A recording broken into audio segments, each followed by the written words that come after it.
Hello and welcome to I'll Draw That, Episode 9, The Dog Days of Summer.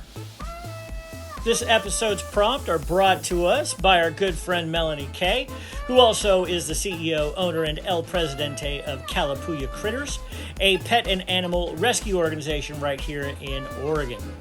Her prompts include Cyndi Lauper, a Niam cat, a lawnmower, dogs, and Cape Arago. Let's go!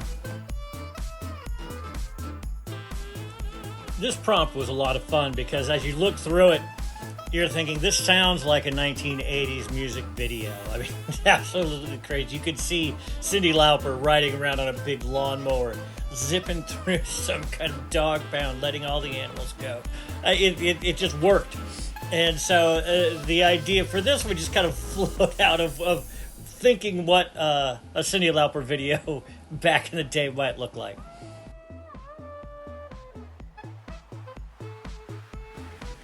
I have to admit, I had no clue what a Niam cat was. I hope I said that properly. No idea what the heck that thing was. However, luckily, we have a 9-year-old who explained it completely. A small gray cat with a Pop-Tart body that flies around with a rainbow coming out of its butt. So, there we go. Rather fun. Now, we have a small gray cat named Silver, and so I decided why not, we'll just throw a little bit of our cat into this. So if you notice the wonky ear up there, that's in reference to our cat.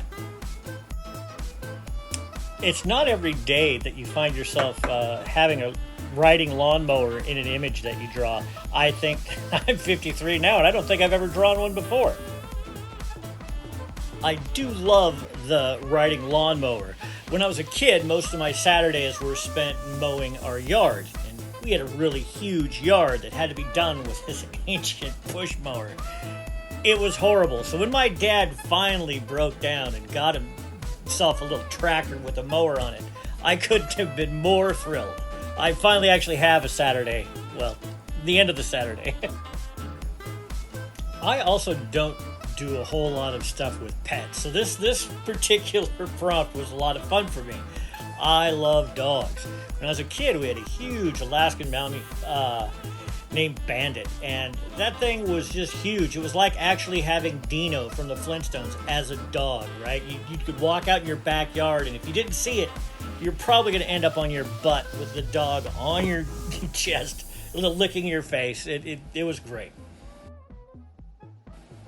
My parents would tell me stories about how Bandit, before they put the fence around the yard, was strong enough to pull his entire doghouse down the street to the little mom and pop market that was on our block.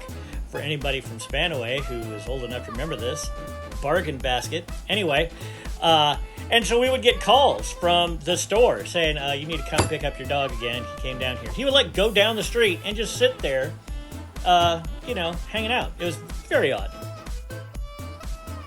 Well, it looks like we're heading down to the end of another episode. I'd just like to thank Melanie for this really fun prompt. I hope that you enjoy it. It was a lot of fun to work on. Hey, I hope you enjoyed the video. Please subscribe, like, share, all that fun social media stuff. I'd just like to say a big fat thank you to Sid and Marty Croft for a great childhood, JP Patches, and the man in black, Johnny Cash.